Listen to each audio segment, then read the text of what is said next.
সেদিন চলে গেছিলাম আদ্রার মিলন মেলায়। দেখো কত বড় বিশ্বকর্মা ঠাকুর। এই মেলা শুরু হয়েছিল 15ই সেপ্টেম্বর থেকে। আয়েশ ঠাকুর দেখছে। 29শে সেপ্টেম্বর মেলা শেষ হয়ে গেছে। হরেক রকম জিনিস এসেছে মেলায়। জামা কাপড়ের দোকান, কসমেটিক্সের দোকান, যেরকম আসে প্রতিটা মেলায়। মেলায় যেতে বেশ ভালোই লাগে, কিন্তু দেখো বৃষ্টির জন্য রাস্তা পুরো কাদা হয়ে গেছে। মেলায় ঘুরতে খুব অসুবিধাই হচ্ছিল। বিভিন্ন রকমের নাগরদোলনা দেখতে পেলাম।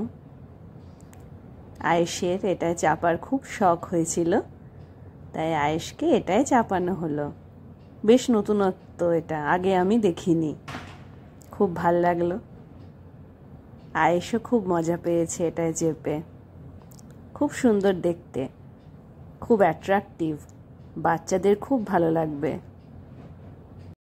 এই ডেঞ্জারাস রাইডটা দেখে অবাক হয়ে গেলাম। কিভাবে সবাই চাপে এখানে সেটাই ভাবছিলাম।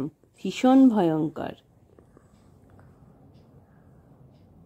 মেলায় আমার খুব ভালো লেগেছে। মেলায় এই প্রথমবার জয়নগরের মালাই কেক ট্রাই করেছিলাম, কিন্তু তাড়াহুড়োতে ভিডিওই করা হয়নি। সন্ধেবেলাটা বেশ ভালোই কাটলো এই মেলায়। টাটা।